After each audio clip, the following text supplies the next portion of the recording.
No vídeo anterior, o narrador se explicou, quase que se desculpando por ter feito esse prólogo de 2 páginas, com a seguinte, ele se desculpou com a seguinte frase, né? Olha, eu gastei esse tempo precioso e gastei essas palavras estéreis por cortesia e, em segundo lugar, por astúcia, né? Primeiro, para dizer, olha, eu avisei, cuidado, esse livro vai ser assim. Segunda, não me culpe, porque eu avisei, usando a mesma frase para explicar.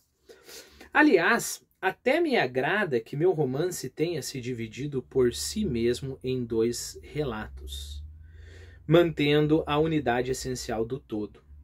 Por quê que agrada, né? Ao tomar conhecimento do primeiro relato, o próprio leitor se decidirá. Valerá a pena passar à segunda? É claro que ninguém está tolhido por nada. Pode largar o livro na segunda página do primeiro relato para não voltar a abri-lo, né? Então, você pode parar o livro na página 10, na página 15. Por que não poderia parar, né? Acontece, porém, que há leitores delicados que forçosamente desejarão ler até o fim para não se enganar em sua apreciação imparcial, né? Então, são leitores, olha que leitores intelectualmente honestos, né? Não vou julgar esse livro, eu tenho que ler todo ele para julgá-lo, né? Bom, parênteses aqui, eu não sou esse tipo de leitor, né? Se por um lado livros como esse daqui eu posso ler, reler, livros ruins eu dou uma colher de chá ali, dou o benefício da dúvida, queimou a cara comigo 2, 3, 4 vezes, acabou, não importa o quão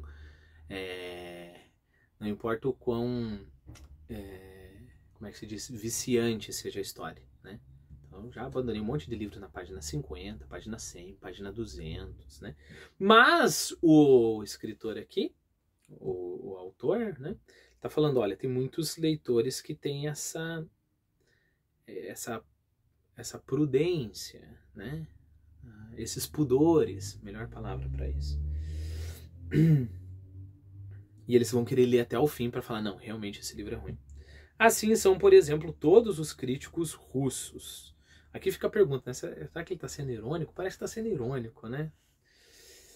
Bom, se nós tomarmos como crítico os críticos, por exemplo, abordados na Recordações de Isaías Caminha, que são os jornalistas lá, que os caras liam o título, escutavam o que se falava sobre aquele livro ali, liam um poema, se era um livro de poema, e fazia a sua crítica baseada na posição social da pessoa, se era uma pessoa da mesma patotinha. Se for esse tipo de crítico, certamente aqui nós estamos falando de uma ironia, né? Bom, talvez os críticos russos lessem tudo, duvido muito, né? Crítico é crítico. E ainda tem um outro problema, haverão críticos que lerão o livro inteiro, só que lerão com uma outra chave interpretativa, né? Tem uma crítica bem interessante que o Olavo de Carvalho faz ao Antônio Cândido. Antônio Cândido é o deus da teoria literária, da crítica literária no Brasil, né? Que o Antônio Cândido tentou ler... Puxa vida, eu esqueci o autor. Mas o Antônio Cândido, como um bom teórico da academia, né, ele tentou ler sobre um viés marxista, né? Então ele leu lá, tudo bonitinho, fez a análise, e parece que o parecer do Antônio Cândido era alguma coisa assim, tem algo aqui, mas não se encaixa nos né, esse troço aqui tá meio sem pé nem cabeça. Mas por que tá sem pé nem cabeça? Porque não se encaixava nos parâmetros de julgamento do Antônio Cândido, não porque o autor era ruim, né? E aí tem esse crítico, né? O crítico ele já vem para a obra com um viés. Isso é muito perigoso, né? Na verdade é o oposto disso que nós estamos tentando fazer aqui, né? Eu não sei se esse livro é um livro político. Eu não sei se esse livro aqui é um livro espiritual. Eu não sei. Quem vai me dizer é o próprio livro. Por isso, você vai ver que um conselho que eu dou para quem estuda literatura, se você quer entender de literatura, 95% você lê literatura, só você e o livro, né? Tentando entender, vai no Google se tem uma referência histórica, etc. 5% você usa para os críticos, para as pessoas que vão te explicar a obra. Bom, você pode estar olhando para mim e falando, hipócrita, né? Você é muito hipócrita, porque você não está fazendo isso? Eu espero que não. O que eu estou fazendo aqui, eu estou lendo atentamente com você. Eu não li o livro inteiro, claro, já li o livro inteiro, né? Mas eu não li o livro inteiro e cheguei aqui para você com um vídeo de conclusão. Olha, os irmãos Karamazov são importantes por causa disso, daquilo, né? Pronto, resolvi a questão. Não é isso que a gente está fazendo. Eu sou muito mais um companheiro para essa jornada de leitura, para que o livro nos ensine, do que alguém que chegou à conclusão. Okay? Não estou falando, é claro, que as pessoas que chegam à conclusão são pessoas ruins. Eu estou dizendo que eles fazem outra coisa, mas é perigoso. É efetivamente perigoso. Por quê? Porque você pode correr o risco de cair no erro que o Antônio Cândido correu, né? Caiu, desculpe. Bom, eu não preciso ficar nessa que eu não lembro o autor. Eu posso falar sobre o Schwartz. É claro que eu estou atacando pessoas de muito cacife, né?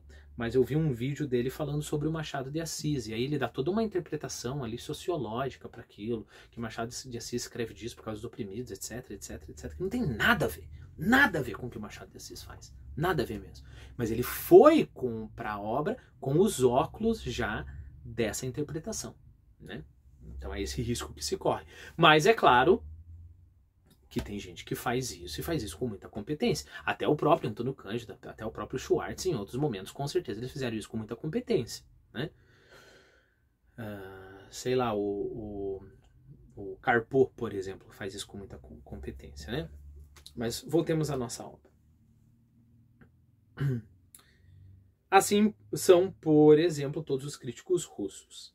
Pois é perante esse leitor que, se começou a ler o livro, ele vai querer ler até o final, pois é perante esse que fico com o coração mais leve, apesar de tudo. A despeito de todo o seu esmero e sua honestidade, dou-lhes, todavia, o mais legítimo pretexto para largar o relato no primeiro episódio do romance. Acabou o primeiro volume, a pessoa não precisa falar, eu fui desonesto, não li até o final e estou criticando, né? Então, ó, te liberei. O Dostoiévski está falando, te liberei, não precisa ler o segundo, não. Bom, e aqui, novamente, eu acredito numa ironia aqui, né? Tem autores que dá pra você saber, principalmente autores comerciais, autores ruins, né? Autores ruins, sei lá, você lê uns 2 ou 3 capítulos, você sabe que ele vai seguir um determinado parâmetro ali, né? E dá pra julgar, sim. Desculpe, mas eu acho que dá. Bem, eis todo o prólogo. Concordo plenamente que isso é excessivo, mas como já está escrito, que fique escrito. E agora, mãos a obras. Isso parece muito com Machado de Assis, né? Machado de Assis que vem com essas desculpas farrapadas, assim. Eu nem sei se eu vou excluir esse capítulo aí, mas eu não... Já está escrito, eu não vou ficar gastando papel à toa, né? Ou eu até apagaria, mas eu não tenho coisa para apagar aqui.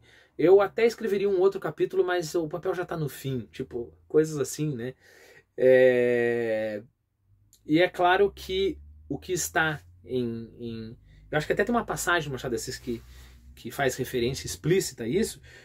O que está implícito aqui é essa postura de o que eu escrevi. Né? Escrevi, então... Aqui, ele falou, o que está escrito já está escrito, então eu não posso fazer nada. Né?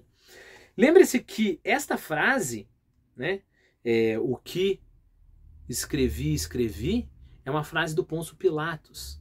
Eu sei que talvez a referência não seja aqui, mas é interessante a gente pensar. Em latim é quod scripsi, né? O que eu escrevi já está escrito. Olha que interessante, é claro que Pôncio Pilatos, porque ele escreveu lá, eis aqui o rei dos judeus. Aí os judeus foram lá para ele falar, como assim, Pôncio Pilatos? Escreva, ele se diz rei dos judeus. Aí Pôncio Pilatos fala, o que escrevi já está escrito. Pode ser uma postura assim, nem me importa com as picuinhas de vocês, ou pode ser assim, olha... ter um objetivo por trás, né? Tipo, sei lá, Deus guiou a mão, com certeza foi, para quem acredita, né? Deus guiou a mão do Pôncio Pilatos, mas eu não vou mudar não, né? E aí a gente pode assumir essa postura com o próprio texto do autor aqui, né? Ele fala, que eu escrevi. Mas será que não tem um objetivo por trás? Essa reflexão que ele trouxe à tona, será que não é extremamente reveladora, assim como a inscrição na cruz, eis aqui o rei dos judeus, é extremamente reveladora para um cristão?